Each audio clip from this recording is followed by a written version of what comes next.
never met someone who deserves the day the way that you do. Joseph, it's time to get ready and the spotlight's shining down upon you.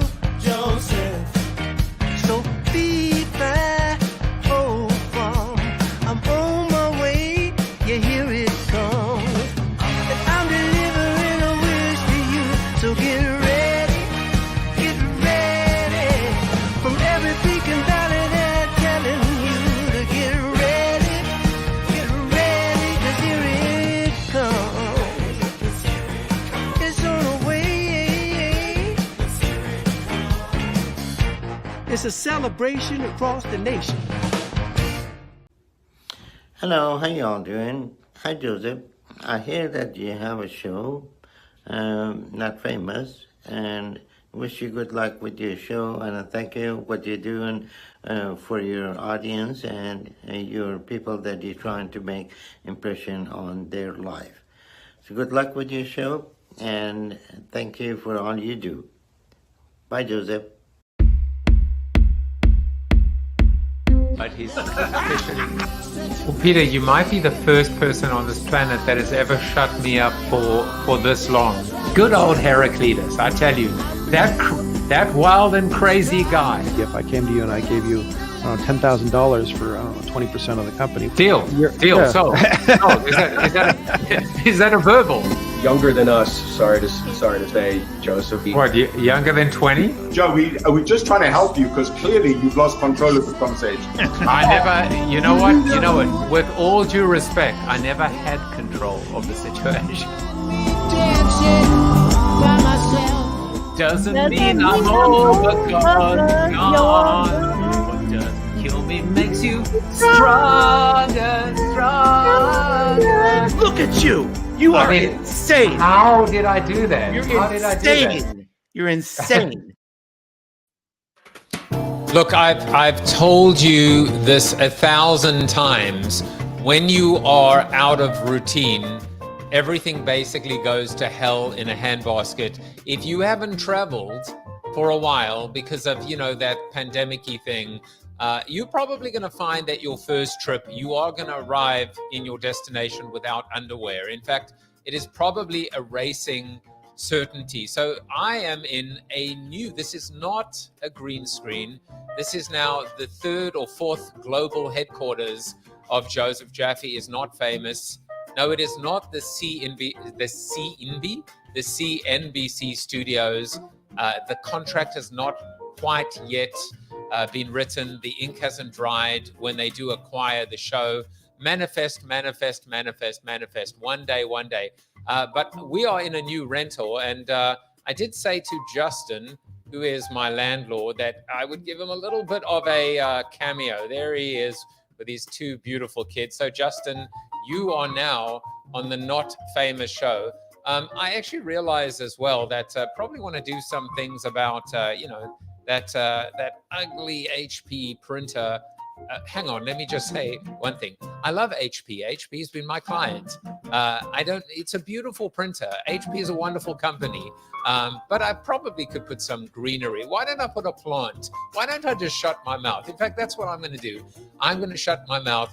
When digging oneself into a hole, the best thing to do is stop digging. So I'm going to stop digging. Well, I am so thrilled to be back with you in the new surroundings. I want to welcome everyone that is watching as well. I want to say hello to Lubna. Lubna is our correspondent today, and she is going to be flowing into you. Her creativity just flows out of her. She's all about the flow. And Lubna Zaro, it would be better if it was Zaro because it rhymes, will be back. Also, shout out to my mom who is watching in South Africa. Hope you like the new digs. Let's get on with the show. Now, I've got to tell you, hello, Bez. I'm glad you are here as well. One of the things that we do on the show is we give away JAFFE coin, my creator coin, my cryptocurrency. And all you have to do, well, you need to actually do a couple of things because nothing in crypto is easy. Did you think it was easy? It's not easy. Nothing is easy. I tell you what else. I tell you what is easy. What is easy is when you are making yourself a Nespresso, you actually put a mug underneath the Nespresso. So Erin and I, my guest today, the wonderful, famous Erin, has anyone said that name 3 times fast today? Erin Gallagher is my guest. And we're talking about my beautiful Ember mug. I love this mug. I'm dropping the brands like it's crazy. None of them sponsor this podcast. No one is paying me anything. In fact, no one has paid me anything for 2.5 years. But I don't care because I have caffeine inside me. So not Ember, not HP. And here I am busy talking to Erin about this wonderful, wonderful Ember mug while the Nespresso is busy going all over, flooding all over the table and the chairs and everything else. Because guess what? Guess what? She probably thinks I'm a raving lunatic. And she said to me, the only thing that disappoints me, I said, what, Erin? And she said, is that you wasted a good Nespresso. And I said, true, someone that takes after me in my heart. I agree. An espresso is a terrible thing to waste. So everything has been rectified. We are all good. Lubna says the QR code is not working. Well, I don't even know why the QR code is not working. I'll have to go check and see what I did wrong. But I will tell you that I will be back tomorrow with double, not tomorrow. There's no show tomorrow. Thursday with double the JAFFE coin as well. Caleb C is here and he says, hello, JAFFE and Erin. Yay, can't wait for this one. Nor can I. And we're going to get on with the show, and I will try and figure out what is ailing a Gilbert grape or the QR code in that order. Now, I tell you, I'm excited. I'm happy. You can tell that I'm happy. One of the reasons why I'm happy is that last week I did 2 things. I did 2 things that I've never done before. How many things did you do that you've never done before today, this week, this month, this year, ever? There is something about the thrill of being able to experiment and try out new things. And so in discord.gg/Alpha Collective, every single weekday, Monday through Friday, from 8 to 9, we have virtual coffee together. We meet in the collective cafe. We sometimes even drink Nespresso that is in a mug as opposed to on a table. Licking is permitted, by the way. And we discuss whatever is on your mind. We discuss where does inspiration come from. We discuss anything that is going to help you flow, that is going to help motivate you as you proceed with your day. We're also doing something ridiculously cool. And I don't say that in an exaggerated way. We are writing my 6th book together. In 6 weeks, this book will go from start to finish, be in market. And here's where it gets really, really interesting. Everyone who chooses to contribute will get an NFT that will give them royalties in the book in perpetuity. And wait, there is more. Even if you buy the book, as a reader, as a customer, you will actually share in the royalties as well. This will be the world's first book that is created, I'm calling it collective sourcing, that is created, that lives on and through and powered by the blockchain, and everyone who participates, including people who buy the book, will actually share in the royalties. And if you are interested, intrigued, just want to see this project being built in front of your very own eyes, maybe even, I don't know, witnessing a train wreck, we're not sure. Come and join us in the Collective Cafe, Monday through Friday, 8 to 9 a.m. Eastern Standard Time, and you have the Discord in front of you. It motivates me like you cannot believe. Well, I'll tell you what else motivates me is the seated soliloquy, my monologue. And the seated soliloquy today is called Beating the Odds. Now, of course, everything, as you know, comes from and is inspired by my guest. And we'll talk about what to do when the odds are stacked against you. So how do you beat the odds? How do you take on the establishment? How do you walk into a casino when you know the odds are not in your favor? Well, if I knew the answer to that, I would probably be a gajillionaire. But here are my thoughts. Number one, sometimes you don't want to beat the odds. Sometimes you're prepared to take a loss. Sometimes you might lose the battle to win the war. Other times you might actually get so much enjoyment and fulfillment or learning out of it that it's worth succumbing to the odds. But that's really not what Erin and I are going to be talking about. We're going to be talking about winning. We're going to be talking about being able to take on the establishment, the big dogs, the man, quite literally and figuratively, and win. But how do you do that when the odds are stacked against you? Well, I think one of the things you do is you put yourself in the best possible position to win. I think that's part of the answer. Part of the answer is make sure that when you do shoot your shot, when you do take your chance, when you do go for it, you've put yourself in the best possible position to win. It's very alliterative. Best possible position to win. A lot of this is coming out even in this writing of the book, where we talk about the fact that, you know what, guess what? The odds of life are against you. For so many people, from the day they are born to the day they die, they're constantly taking on. They're constantly behind the eight ball. They're constantly attempting or having to attempt to beat the odds. But that doesn't mean that they can't win, and it doesn't mean that they won't win. They can win. They can win when we all work together to will them to win. That's one way they can win. And the other one, of course, is to ethically cheat. Why follow the rules? Break the rules. Make the rules. Make new rules. Create your own game. You don't have to play by old rules, by broken rules, by stayed rules in an unwinnable game when you can actually create the game yourself and create a game that is built on fairness, on trust, on equality, on justice, on the ability to make sure, as I talk about, that community capitalism reigns true. The flame, not the pie.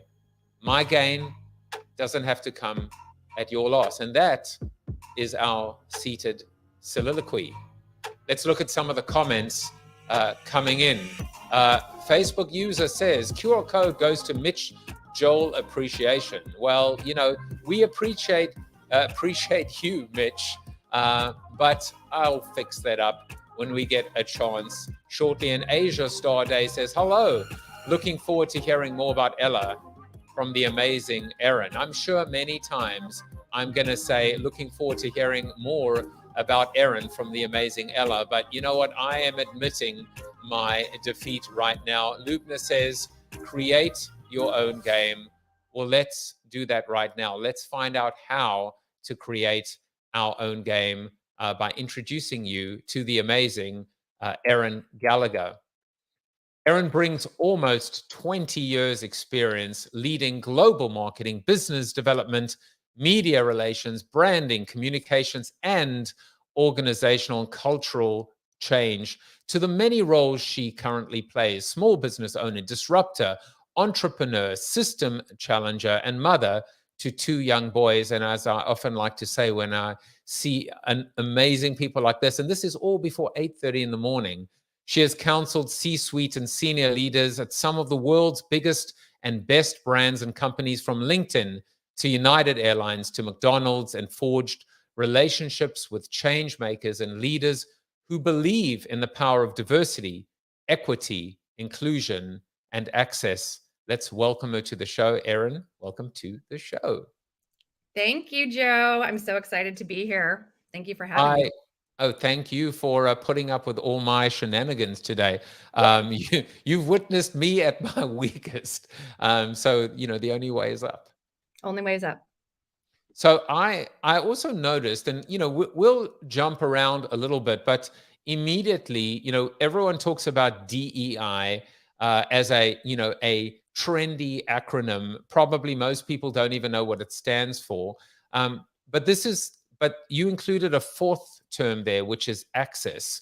I would love for you to talk about and define and I don't normally jump straight into it, but it was there, and I was like, wait a second, this is interesting to me. So what does access represent in the framework of DEI?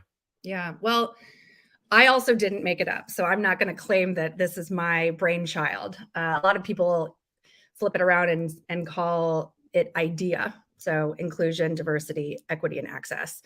And I think access is one of the most important pieces that allows any of those other instances of diversity, equity, inclusion to work. And what I have found in my experience, specifically when we're looking at women intersectionally, when we're looking at women of color and Black women in particular, it's never been about ambition or ability or aspirations when it comes to seeing women in positions of power and influence. It's always been about access. Because when you have access to opportunities, you are a part of the consideration set, and you have a shot at even having the ability to be successful. So I find that until we are truly acknowledging the lack of access that women and women of color have to opportunities, we really can't do any sort of assessment about whether we think they are doing their job well, whether they should be in those roles and positions, because without being a part of the consideration set, there's no shot. We have no shot. And the paraphrase of that could be, you've got to be in it to win it, right? Mm-hmm. You need to buy in, you need to ante up, to go back to the idea of being in a casino. But not everyone even has the ability, and I think that's the point, to afford to or be afforded to ante up and even get a shot to play in the World Series of equality. That's exactly right. If you're not in the room, then you aren't a part of the conversation, and you sure as hell don't have an opportunity to contribute and to be a leader in this space. I remember it's probably September 2019. It was Forbes came out with the world's 100 most innovative leaders, 99 men and 1 woman. And of course, everyone was frustrated and expressed their, disappointment that they would get as far as to actually publish this without looking at it and saying what happened here. And at first they were really defensive because they were defending the algorithm that they created. These scientists or whatever their role was, who came up with how are we making this decision? How are we actually deciding this? Said, listen, in order to be considered, you have to have been a CEO for X number of years. You have to blah, blah. And we're just like, just stop there. If we know that more men named John are CEOs in the Fortune 500 than women at all, then we aren't even a part of the consideration set. So the problem here isn't even with who lived up to that. It was the actual algorithm that they were using to make these decisions. So you have to go back to some of these systems that we've been using blindly or without thought and say, is that way actually working to benefit everyone and to give everyone an opportunity and give everyone access to the ability to be considered? That situation proved that it wasn't possible. So we have to, I'm all about, every time I come up against something that's been a certain way for a very, very long time, and we know how quickly things change, if it hasn't changed, then I ask, why are we still doing it that way? Is that really still working? I've got 99 problems, or in this case, the 99 men with the 99 problems, but you ain't one. That's right. Or at least the one wasn't. But it's so true. And we still, for me, even when it comes down to, I would say it's not even about the right thing to do, the moral, the ethical thing to do, but it's as a former account planner, as a marketer, how can you not serve the very diverse people that you are supposedly serving when you do not have the same representation and the same makeup of the very people? How on earth are you going to infer or deduce or sniff or imagine empathy and connection. It's common sense. Correct. Never mind good business sense. Yeah, there's this great quote that where you stand on an issue often depends on where you sit. And so what I think is I like important, that. what I think is important about that statement is if you have never sat in a seat that you are trying to find a solution for, or a problem you're trying to solve, a creative idea that you're trying to come up with, then you better get people in the room who have, because your perspective and your lived experience isn't going to give you enough information to do it well. And so we have to have more diversity around that table. And I've been told for years, when I express my desire to focus on women and getting women into more positions of power to influence, making women money, building generational wealth now, and I'm told, isn't that a little narrow and niche? Well, women are 51% of the population and 85% of consumer buying power, half of the labor force. We actually were ahead by 2 percentage points before the pandemic, and now we've slid back. But I think we have to acknowledge that women really are the market and are making so many of the decisions when it comes to the choices for our families and our communities. So we better have them in the room with us, making the system itself. As you know, to quote Hamilton, in the room where it happened. That's right. Where hopefully there are seats, and those seats are now taken by the right people. I always do. I have a little bit of fun on the show, which is I always tell people what their next book is going to be called. So please look out for Erin Gallagher's new book called The 51% Niche. It's a great one. It's a LinkedIn article, at least, right? I love it. It's like, yeah, we're a niche. It's We're a a niche. 51% niche. Deal with it. Right. So lots of comments coming in. Lubna says there is still a lot of lip service when it comes to DEI. Sean Moss says we run remote call center businesses and deliberately hire women who need to be able to work flexible schedules. So far, the results have been completely spectacular. It is absolutely a start. Bez says we can talk about access. However, until you have leaders of color or gender look like us, then you inherently bring biases into your org structure. So keep them coming. And also, by the way, it looks like I might have fixed that QR code. So hopefully many of you are earning some JAFFE coin right now. And, it's just a small thank you that I say to our regular viewers for tuning in live and for participating through comments, because I really do believe in the power of live rather than canned or post-produced or pre-produced, etc. Now, I want to jump to a segment that we call Fun Facts. And look, we're talking about some important issues, so we're not going to be too trivial and have too much fun. I mean, we'll have fun, but not too much fun. But for Not example, too much fun. Nope.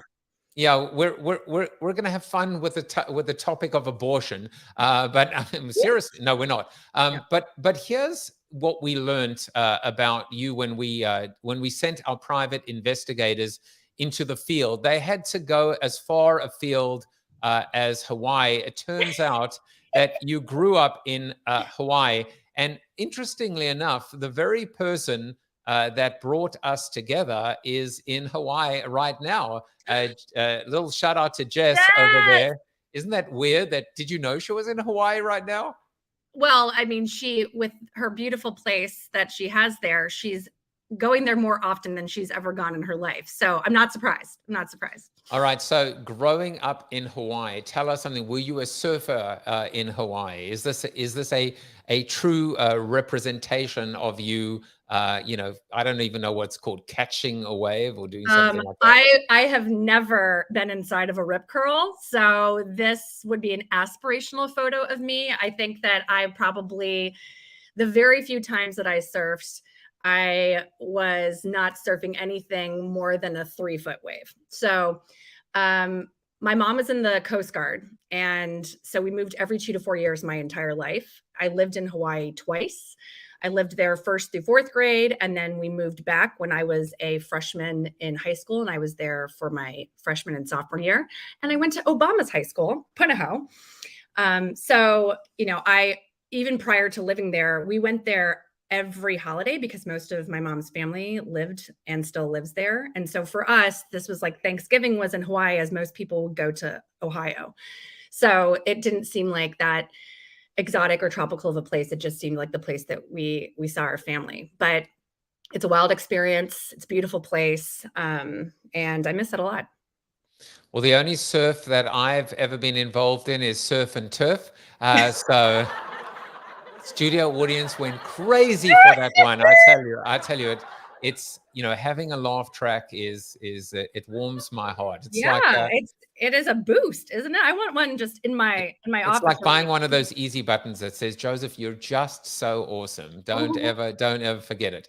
All right, so we'll leave the ridiculous and we'll focus on a couple of other things that you mentioned in terms of whether it's fun facts or just facts, in this case, that people didn't know about you.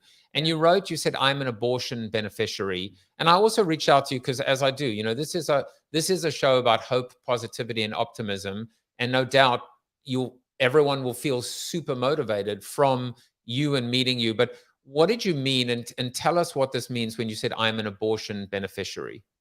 Yeah, you know, I specifically used that term, and I actually have that listed as part of my LinkedIn profile header because I am trying to debunk the myths around this and to demystify it and also to destigmatize it. Because when we know that a very low representation, that is 1 in 4 women have an abortion over the course of their lifetime. I think that number is low. I think it's higher than that if this is a self-reporting.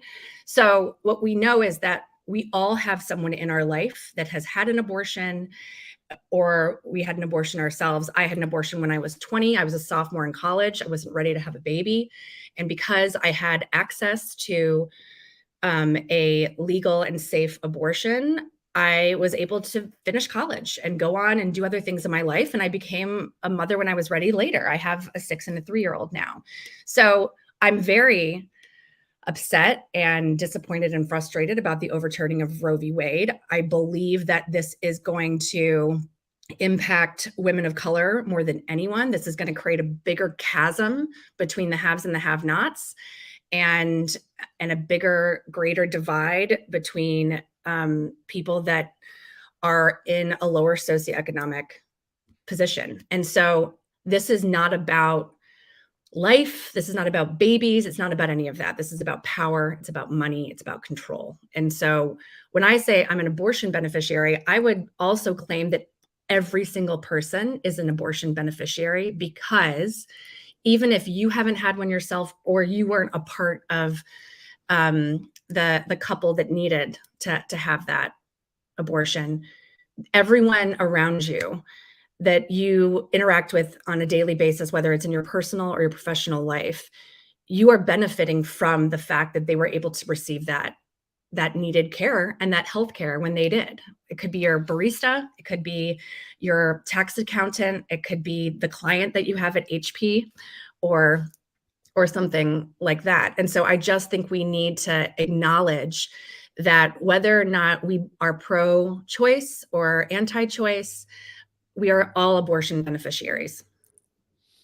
And that comes down to, and I don't want to, and I'll use the word because it's an important word, hypocrisy, blatant hypocrisy that feeds into the point that you made. And I saw someone, I forget who it was, but I know they were a professor at a university saying, if this is the case now, and it appears it is the case, are we going to require health insurance, life insurance, alimony? Are we now going to recognize that these payments should begin at days or weeks or whatever the case may be? And it's not even intellectually sound, the argument. It's absolutely correct. It says, well, if it is a life, and if we're now classifying and saying this is the way it is, then everything should apply. But I don't see the voices, and I don't see the other side saying, hell yeah, absolutely. What's good for the goose is good for the gander. Let's make sure now that all of these things are in place. And that's what enrages me. And I really, Yes. first of all, I appreciate you opening up and sharing that. You know, and I feel it. I feel what you're saying. Yeah. But I also, something you said, which was very interesting. You said whether, you know, I think you kind of said pro or anti the situation. You're like, you're not just talking to one side. Mhm. You're talking to everyone That's and right. saying, we're all actually in this together. Why don't we figure out a smarter way that excludes the control and the power and all the wrong reasons, and let's focus on the right reasons and do that together. Yeah, and I think, you know, it's it is what you just said about you know, essentially the government having its cake and eating it too. That's what the situation is. Mm, If you are going to be someone that truly feels that life begins at conception, well, then why is it so difficult to have a child in America? Why is childcare such a expensive, cost prohibitive, challenging thing? Why don't we have parental leave? Why is every woman who gives birth not given the paid leave that she deserves? And so it's a very conflicting, again, this particular subject is such, it's involved in so many different concentric circles that again get back to the point that it's never really been about babies and children. It's about that money and that power and that control. And so you got to pick a side. Which way are you going to go? Because if you want to go all the way this way, then all of the legislation and all of the system should support that. And you know, it's what you and I talked about. It's what you kind of opened with your monologue at the beginning, that this system is rigged. It's rigged against women. And this is just quite another doubling down, all in effort to make it more difficult for women to be successful in their careers and in society. And so I have been of the belief, and I'm really finally able to do it now that I'm independent and have my own company, that we got to just create a whole new system. And we cannot play by those rules. The rules that were never created for or by us, that are meant to actually make things more difficult and to make it so that we lose in a game that was rigged against us. Why would we play that? Why are we going to spend more energy there? It is a distraction and it is a hamster wheel. And I'm off the hamster wheel. And I recognize my privilege as a white woman, straight white woman, in being able to say that. And I feel deep responsibility to use that privilege and any platform that I have to go and fight this and fix it and make it so that we really do have intersectional gender equity. Yeah, I mean, this is the other thing that we have in the studio love this is audience. we have this audience, right? They're on our side. It said so, I mean, so powerfully and so beautifully.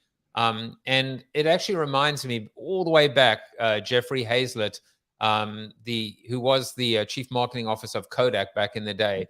And he said those very same words. He said, pick a side, pick a lane. Like, I don't care what lane it is, just pick it and stick it, you know, or stick with it, you know. And the other part of that, I would say, is it's just so important for us to talk and have the conversation with kindness, with respect, with at least a degree of open-mindedness in order to find that middle ground. It's funny because, I mean, we'll go back to something else that you shared, which is that the last time you saw your father was the day after you graduated from high school, 22 years ago. I would have, you know, I would have said 19, but you know, but I mean, I know I really outed myself. Now I'm 40. I'm here for it.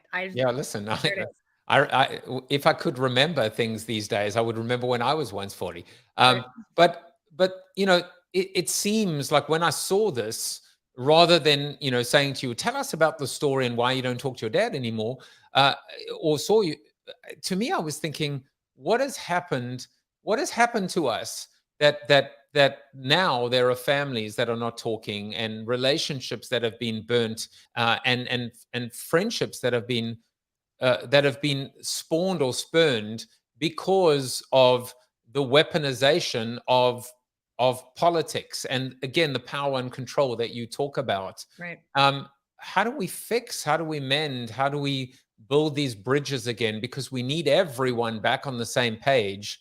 Otherwise, and I'll just say one thing and then just turn it back to you, which is like, I agree, if you can't, if the dice is loaded and if the rules are flawed and if the odds are stacked unfairly against you, you change the rules, you break the rules, you make the new rules, or you play a new game. But at some point, we all have to be playing the same game again, don't we? Or maybe we don't. Well, I mean, I think that's the ultimate question here, because if we all have to be playing the same game, it has to be a different one than the one that we've been playing. So it's not about how do we get on board with the game that exists, because the game that exists was created hundreds of years ago without anyone in the room that looked different from one another. So this goes back to what we were talking about at the beginning, when you think about even just the experience of being able to deliver to consumers. If you don't have people in the room who represent your consumer, how can you actually reach them and create products and services that meet their needs? That goes for what we've experienced with government and with the workforce and corporate America. We've had a lot of very homogenous people that have made the decisions for everyone. So there's got to be a reset and a rethink of everything. And I think the pandemic accelerated it. None of these issues were new. They've always been there, but they were brought out from behind the curtain in many ways and accelerated with respect to the demands that all of the most important stakeholders, consumers, community, your employees of your organization, are now asking for and saying, I'm not going back to an office 5 days a week. That doesn't work for me. We wouldn't have been able to say that 3 years ago. They'd say, see ya, right? But everyone's in proof of concept now. And so I think that we may get to a place, hopefully one day, where we are playing a game, but it has to be a game that everyone has the right tools and resources and support to be able to play. Because right now we're out here playing a game without any of the right equipment, and we also have refs that are calling foul on things that aren't, and there are people that are getting more points for something that we get less points for. I mean, it's totally messed up. And so it's why so many women I've seen in the past year in particular are going through this incredible metamorphosis. They are transforming from one thing into something completely different. They're not going back to a system that wasn't built for them. They're not going back to a system that wasn't built by them. They're starting their own companies. They're creating their own ecosystems. They're creating new ways of putting money in the pockets of women.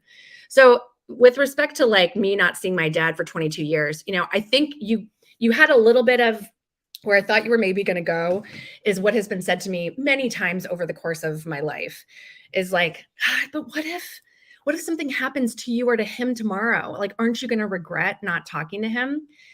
And I think that like, not every experience is a comparative exercise. And so we have to get away from putting on to people what we think is necessary and needed to get to what we think is healing. Because what I recognized and realized after years of attempting to reconnect with him and getting nothing in return is that wasn't actually going to be the right and healthiest and best path forward for me. The fire was hot. I had to stop putting my hand in it. So I don't put my hand in that fire anymore. And I think that is the same. This is a example that you can look at in people's personal lives, their professional lives, their passion endeavors. These aren't comparative exercises. Even abortion's not a comparative exercise. I hear from people a lot, if that person didn't have the baby that they weren't ready to raise, I wouldn't, as a person who couldn't have a baby, been able to adopt this kid. That's beautiful. And I'm happy that worked for you. That has nothing to do with my choice to have an abortion. This is not a comparative exercise. So we've got to stop trying to all see things the same way, because it's not possible. There's too many intersections that make us all incredibly different. And your dog is like, yeah, like feeling it, right? Oh, Sammy the Morkie. So I think that he only barks when he's in agreement with a guest. I know. I felt it. I was like, that to me was actual support versus you in a very supportive way pushing a button that made me feel like people were clapping. Your dog was like, hail yes. I just pushed a button called mute. I wish I could mute him right now. I know. So I think that we have to be curious enough to learn more about the person's experience so that we can understand and have empathy versus rush to pass judgment. I mean, I would just recommend that across the board in any one of these instances, because we all make assumptions. And when we ask 2 or 3 questions and learn a little bit more, oftentimes we are 180 from where we began. I tried a little subtle. Give her the full screen. I know, and I went and I stopped talking. Mute. Wring his little neck. But you know what? I mean, this is life, right? Even him barking in the background, and you said so many things. I just want to also look at some of the quotes. Jennifer McGuire said, "Love that saying that not every experience is a comparative exercise." Sean Moss said, "So conceptually agree, but practically, what are the steps? Where to begin?" I want to come back to that because it's not just what you're doing, and I know that you've begun, and we'll talk about Ella and the Fairway in a moment. But there are many allies as well. Mm-hmm. There are many men out there that want to not only want to. I saw this. This is my not diagnosed ADHD now. But that said, don't be part of the problem. Be the entire problem. Like, we need to be a part of the entire problem to the establishment or the solution. Lubna also says curiosity makes all the difference. You've said so many things that I just think are truly, truly gems. This is not a comparative exercise. Life is not a comparative exercise. We need to stop comparing ourselves to other people. But I also love the idea that we're all in proof of concept right now. It's true. Yes. And one might zoom out and just say life is proof of concept. Our entire lives is a proof of concept. It's like, did we figure it out? Did we prove or refute the hypothesis that we could make a difference and live a life of valor and structure and meaning and substance? And so many questions. But I want to go back to what Lubna said. She said, "I look different, I think different, and I act different." So let's see her, let's hear her, let's see the actions, because Lubna is our correspondent today. And this is called Outside In or Inside Out. Are you living from the outside in or from the inside out? And what I mean by that, I see a lot of people struggling because they are trying to live up to expectations, societal, cultural, religious, peer group, friends, family, whoever is telling you who you are and what you should be doing with your time, energy, and attention. Well, for flow to happen, you need to be living from the inside out, which means you know who you are wanting to become, and what you want to achieve in life, and you are setting your own standards, your own expectations. So on this Flow Tuesday, I would like to point your awareness towards, are you living from the outside in or from the inside out? I love that simple point, because I think it comes down to this idea of also knowing yourself and being true to yourself. Absolutely. And I think it is a process to get to living from the outside in to the inside out. You have to know yourself. You have to explore and delve deeper into what those pieces of you are that make up all the decisions that you say yes and no to throughout the day. And so I think that I have been able to shift from living from the outside in to the inside out, largely because I am independent in my career now. When I was working for a really big company, a really big organization, there are a lot of rules about what you can say and what you can speak about. And I think things have changed in the past few years with respect to the understanding that people are going to be more vocal. But what has been problematic in the past is that women's lived experiences have been categorized as political and as controversial versus just fact. And so I can say to you that I had an abortion. I can write it on LinkedIn. I can share it. I can have that conversation. Now, I couldn't have done that years ago when I was at a company in my past, when Trump was elected and we knew this was likely coming, and we went to the Women's March and we were scared and we were talking about what needed to happen to support Planned Parenthood and all of those things. I was told to take down those posts because I was a representative of the company and we did not take political stands.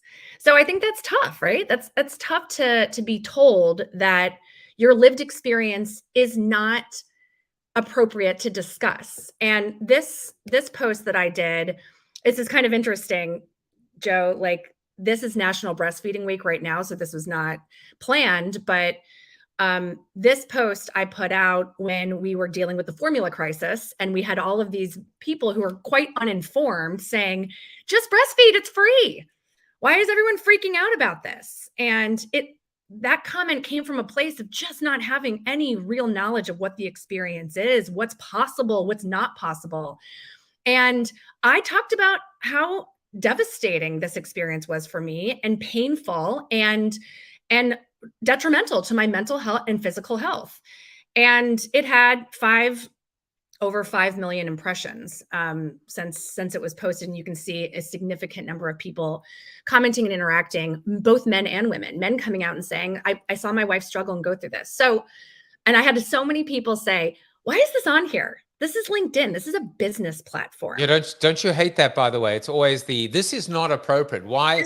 Right. It's like, oh, I'm sorry. I forgot that we don't actually live when we work. We're actually dead inside when we work. We're dead inside. I was like, I'm so sorry that as a woman, I take my body with me wherever I go. So whether I'm being a mother or a businesswoman or a person working in the garden, I don't work in the garden. So like, whether I'm doing any of those things, my body goes with me, and anything that's happening to it is impacted and impacts what my abilities are and my experience. So what was frustrating for me is I'm like, you don't want to hear about this here. You don't want to talk about it, but you want me back at work in 3 months. And you want me to pump in a really tiny, ill-equipped room in between meetings because you believe that my worth is based on my ability to deliver for you, right? And so I had a commitment that I made to myself when I turned 40. I turned 40 on March 25th. I'm an Aries, if you can't tell.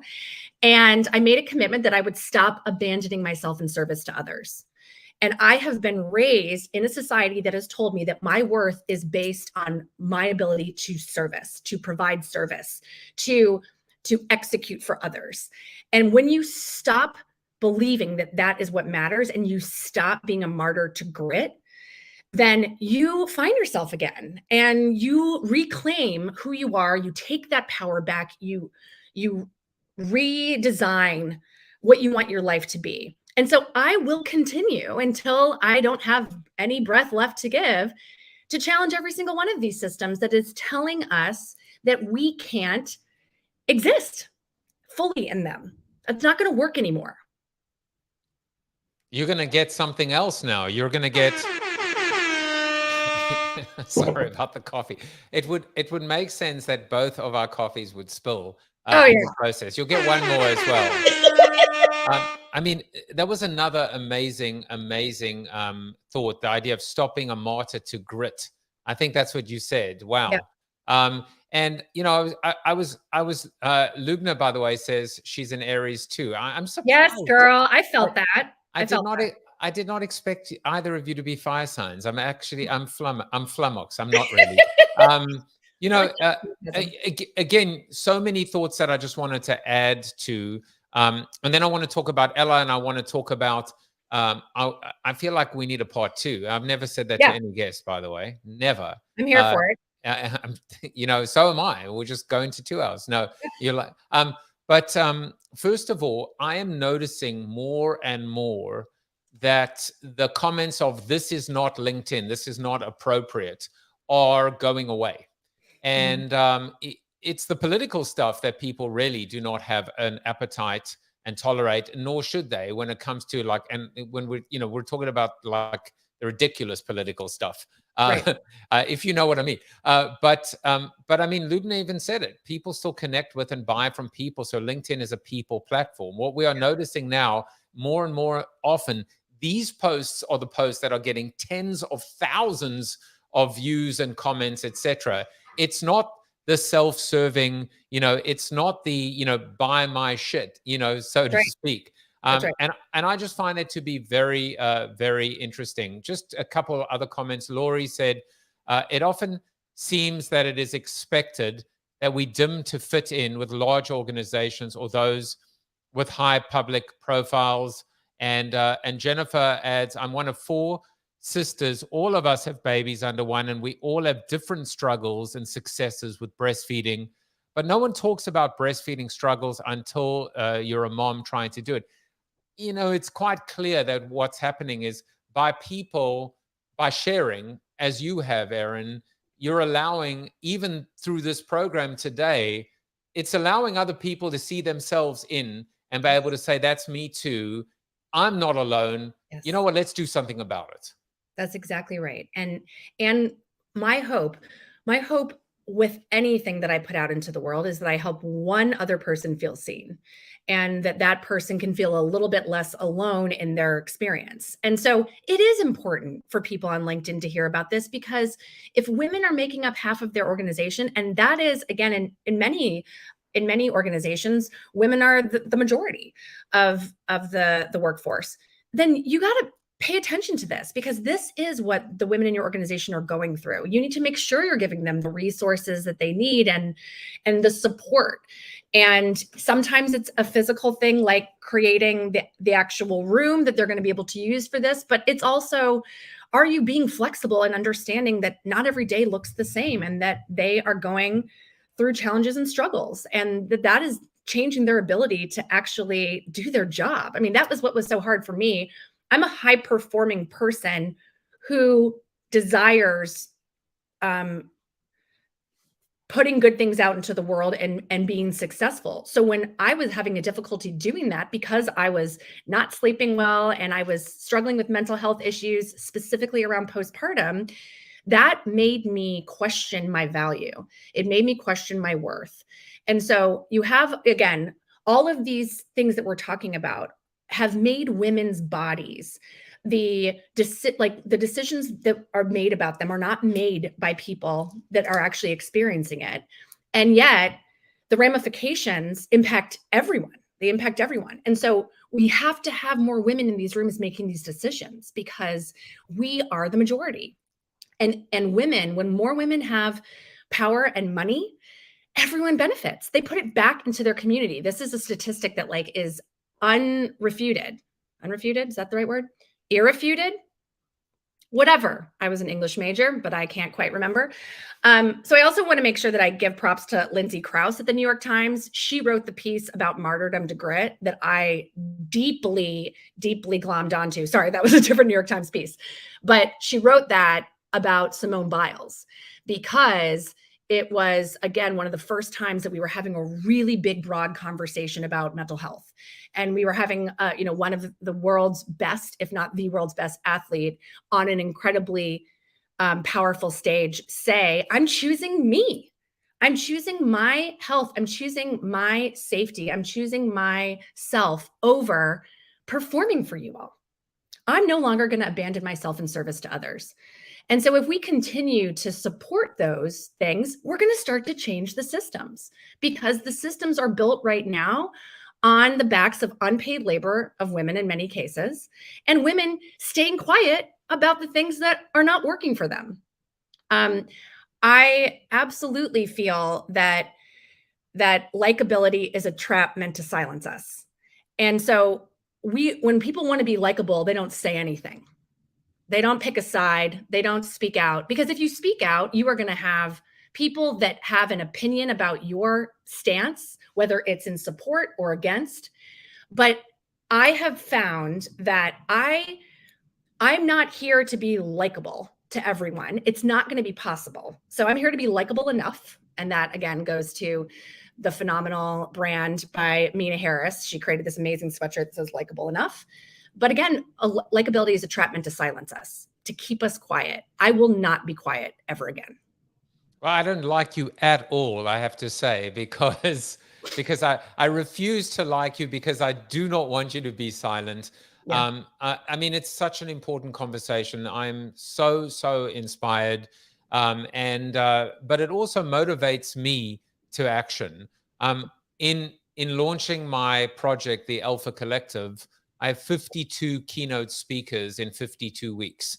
And I put a very simple, stake in the ground, knowing full well that there are not enough. People complain about there are not enough women in tech. There are not enough women in Web 2. There are not enough women in Web 3. And so my simple pledge was that 26 of the Alpha Talk speakers would be male, or those who identify as male, and 26 would be female, or those who identify as female. And I'm absolutely going to put you on the spot right now.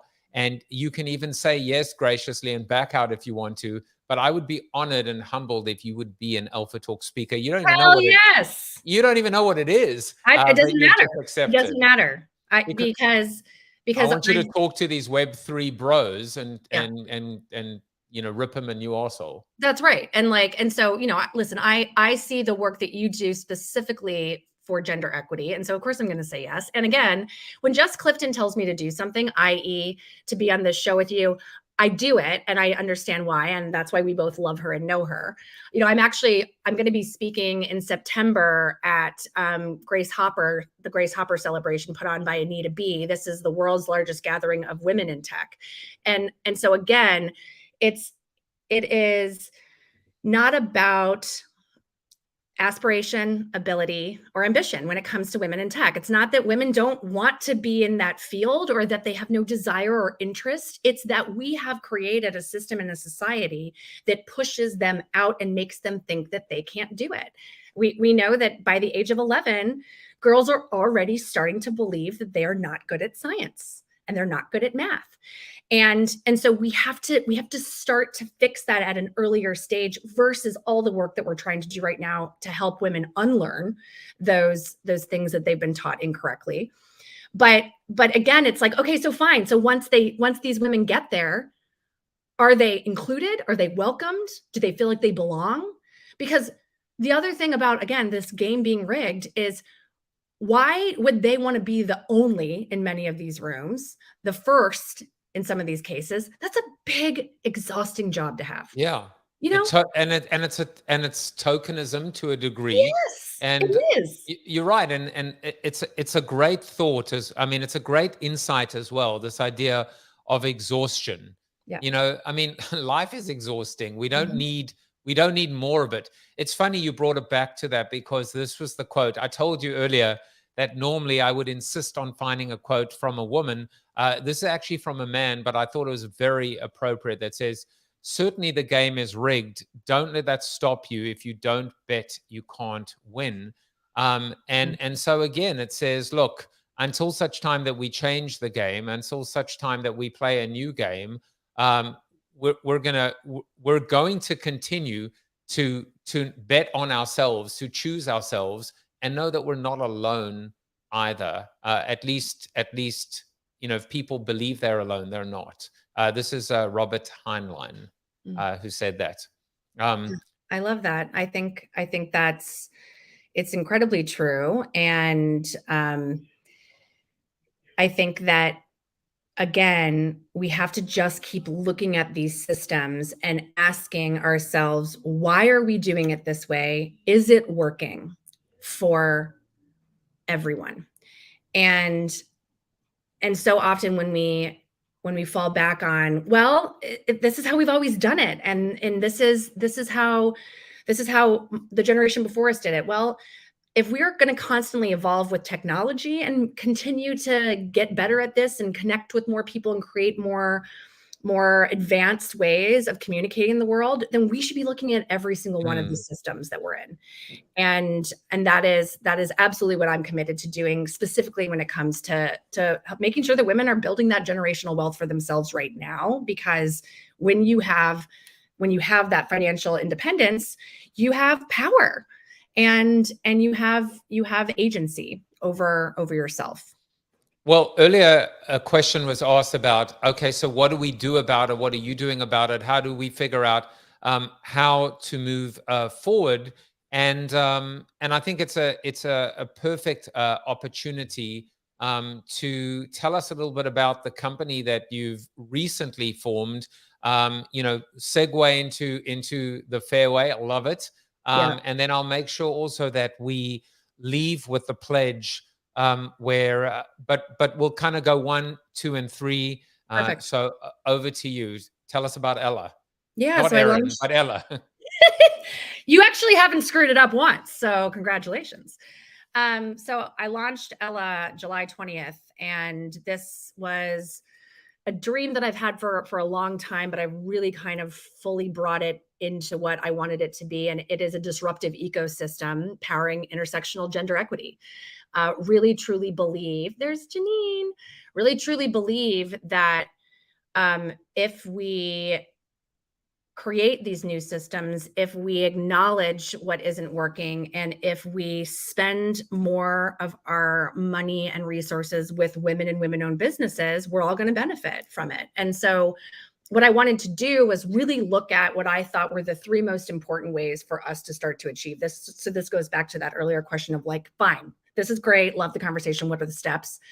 Like I said, I think that it's really about access, it's about accountability, and it's about appreciation.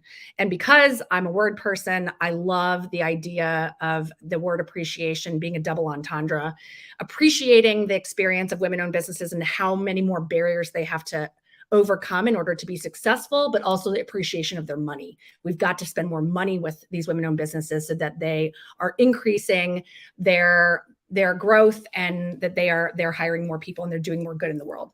So access for me was about opportunity. So I created the Fairway, and the Fairway is an offering because we know that for almost 300 years, men have been doing business on the golf course. I'm not going to read this directly. This is also just in my head, so it looks like I'm reading it, but it's not.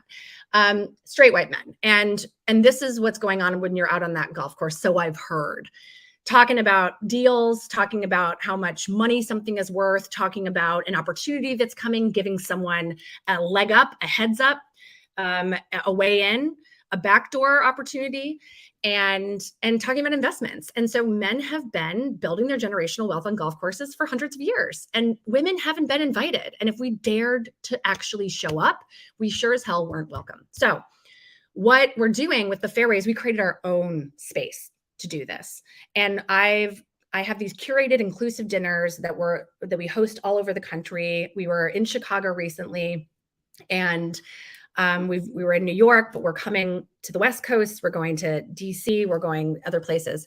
And the point is for a really sort of intimate group of 15 to 20 women to come together that represent CEOs and C-suite at Fortune 500 companies, that represent women that are middle of their career, still rising stars across small, medium, and large businesses, and that are female founders and entrepreneurs and solopreneurs. Because to me, that mix is a way to start to spend money with each other, to hire each other, to do business.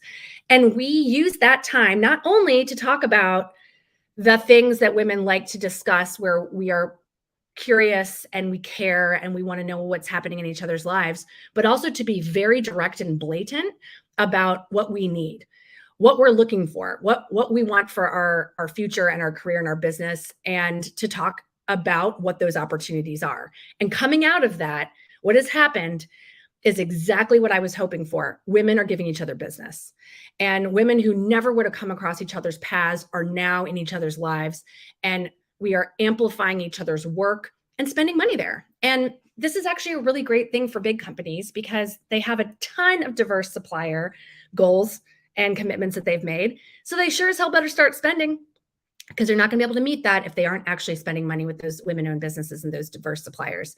And if they want to get to that $1 billion roundtable, billion is a lot of money to spend. So that's the hope, is the new ecosystem, creating this space where we really are giving women access to these opportunities in a way that they haven't had it. The accountability piece is a proprietary partnership that I have with Gender Fair, which is this incredible organization that created an index 6 years ago that looks at corporations and determines if they're gender fair. And now what we're doing is we're making it even more intersectional. So we'll be able to come every year and say, we've looked at everyone in the Fortune 500. This is how they're scoring. Here are their areas of opportunity. And then we direct them towards women-owned businesses to fix it. Amazing. That's the ecosystem, right? A whole new ecosystem. You can run, but you can't hide. That's right. That's right. And what, like, listen, I spent 15 years working in the system trying to change it. And then with my last company, I was on the outside trying to change and work on the system. This is just the third way. It's another way. It's a new system that acknowledges that one exists and we have to interface with it, right? Like you said, we do have to play in some of those same games together. But it is saying we got to go faster and we have to be more focused, and we can't be slowed down by, again, the game that is rigged against us. Absolutely. Now, there is one more thing before we wrap up today, and tell us. Well, I'm going to put up the link as well. Tell us about the pledge. And while you're doing that, I will make sure that I scroll a little bit down.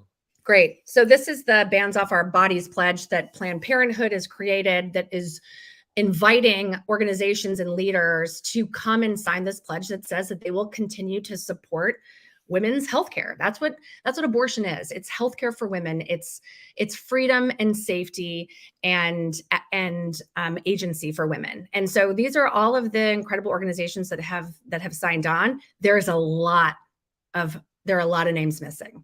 And so if you work for a company that isn't on here, go to your leaders and ask why they aren't on here, because we have all got to be supporting women's rights to safe and legal abortions, because again, all of us are abortion beneficiaries. And for us to live in a world that continues to be driven by and built on the work, unseen, unpaid, and paid of women, then we need women to be a part of the game. And they can't play in a game that is rigged against them if they don't even have the equipment to do so.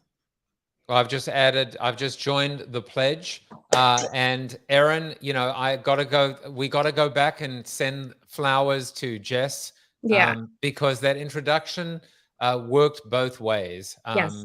And hopefully I will be, when she returns from her long vacation, we will be connecting and catch up. In fact, why the hell have I not had her on the show? Let's right those wrongs. Okay, let's right those wrongs right now, because I will be sitting live typing a million things when Jess Clifton's on this show. Amazing. And you know who else will be watching when Jess is on and was watching today?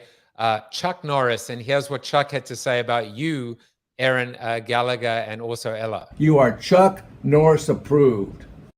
And we will be back later in the week. Take care, everyone. And, just really, really inspired today, Erin. Wonderful, wonderful to meet you. Thank you, Joe. Everyone. Thank you for having me on and everything you do. Thank you for watching the show about hope, positivity, optimism, and if there's time left over, a little bit of marketing with your host, multiple author, and global keynote speaker, Joseph Jaffe. If you like the show, tell a friend or two. Please subscribe to the show. And if you want to get inside news, previews of upcoming guests, and much more, visit josephjaffe.com/subscribe to sign up for the show's newsletter. And despite the best ministrations of your wife, you still look ugly.